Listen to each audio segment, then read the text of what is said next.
Hi, I'm Jess, and I'm taking a quick look at a recent Unity project I've been working on, and we'll be doing a brief post-mortem on it. This would be the second jam of GAM 702, the DIY jam.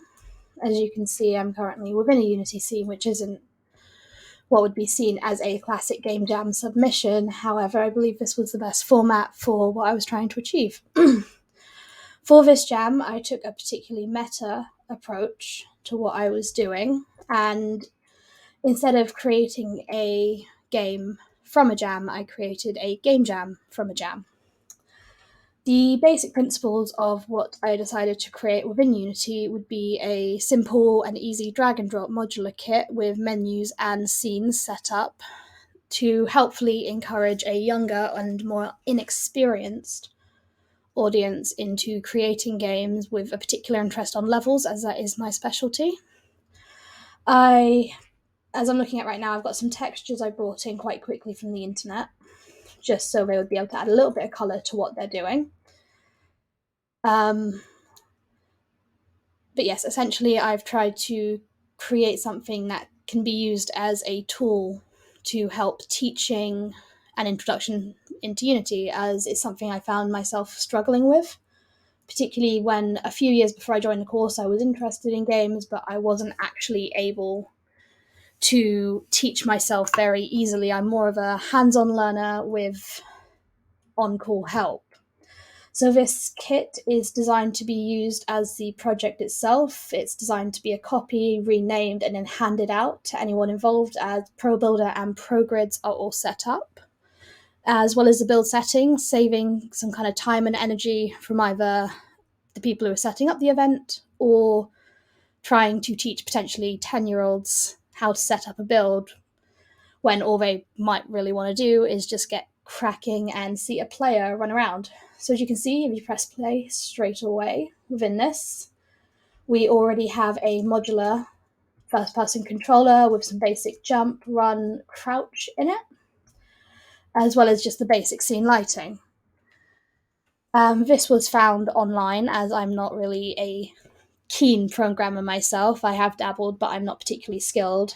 So I thought having this in would be a nicer introduction than whatever I could put together. But you start off, you can go into the assets, the level assets, and then listed around here are all of the pieces. Now, I did quite a bit of maths. It is just a 3x4 grid, but I had to take into account stairwells, stair sizes, step heights, and we have a few different varieties. The idea is you have it working with ProGrids, which is already set up if you use the project itself. It should be turned on. And it immediately allows people to get feedback on what they're doing and creating. I did just want to essentially create something some others can use to create. It's simple, it's easy. I put minimal pieces. ProBuilder was used intentionally as it is the plugin, and it does allow anyone feeling a bit more adventurous or a bit more comfortable to create their own assets as they would see fit. I did quite enjoy this project, and I do think it is something I would continue on going forward. At the time, I don't actually have any kind of pickups or health items as they broke the last minute. However, I do have all the scenes set up, so once they're done, essentially, they just go ahead, they build their game, and when it starts up, they don't have to worry about menus or that kind of functionality. And by doing this, we're in the first scene now. They've got their DIY Jam start button. They've also got a quit button down there at the minute. These are all functional. The DIY Jam, you then have a splash screen, so you have the start and you have the options for the game, again with the quit. They can rename this, it is a text box and it is in the inspector. And I've given them a little page to write about what they wanted to create and show off. They continue into the main game. With the lighting unbuilt at the minute, there is a pause menu set. They can restart, head to the main menu, whatever they decide.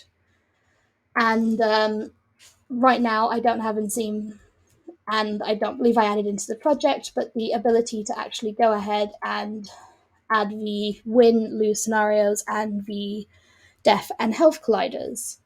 Going forward, I'd like to add coins, health collectibles, easy a basic enemy AI that would have an easy patrol straight, which they would just have to build within the scene. And yeah, I think the thing I realized the most of all is I need to iron out some of the coding skills I've lost over the break and last year. As for the last few years, I have just been particularly interested in the levels themselves, which is kind of why I did this project in the first place. Is I find it a lot of setup and quite a big kind of holdback when I want to go forward and create something that I can't get immediate feedback of what it feels like to be the player because I have to go find code, I have to make a controller, I have to set up some pause menus.